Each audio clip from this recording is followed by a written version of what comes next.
ஓடிக்கிட்டே இருந்தேன். அதில் ஆன்மீகம்ங்கிற ஒரு விஷயத்தை கையில் எடுத்தேன், ஸ்பிரிச்சுவல் ஸ்ட்ரென்த்தை கையில் எடுத்தேன். ஏன் கையில் எடுத்தேன்னா, இறைவன் உங்களை அடி அடி அடி அடின்னு அடிக்கிறாருன்னா அவர் கை கொடுக்க தயாராக இருக்கிறாருன்னு அர்த்தம்.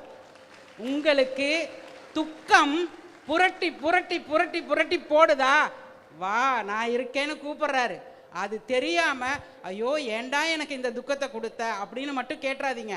அந்த துக்கத்தினால், அந்த பாதிப்பினால், அந்த அவமானத்தினால், அந்த நஷ்டத்தினால் இறைவன் உங்களுக்கு ஏதோ சொல்ல வரார். யாரை வச்சு சொல்றாரு? உங்களை சுத்தி இருக்கிற 10 பேரை வச்சு தான் சொல்றாரு. அந்த 10 பேர் யாரு? உங்களுக்கே தெரியும் யாரு. ஒன்று வீட்டுக்குள்ள இருக்கும், ஒன்று பக்கத்தில் இருக்கும், ஒன்று அடுத்த தெருவில் இருக்கும். வீட்டுக்குள்ளாரே இருக்கும். எனக்கெல்லாம் வீட்டுக்குள்ளாரே இருந்தது, கூடையே பிறந்து இருந்தது. எல்லாத்துக்கும் இருக்கும். அந்த மாதிரி தான் உங்களுக்கும் இருக்கும். ஒன்றும் விதிவிலக்கு கிடையாது. அதை எல்லாத்தையும் ஓரமாக வச்சிருங்க. ஓரம்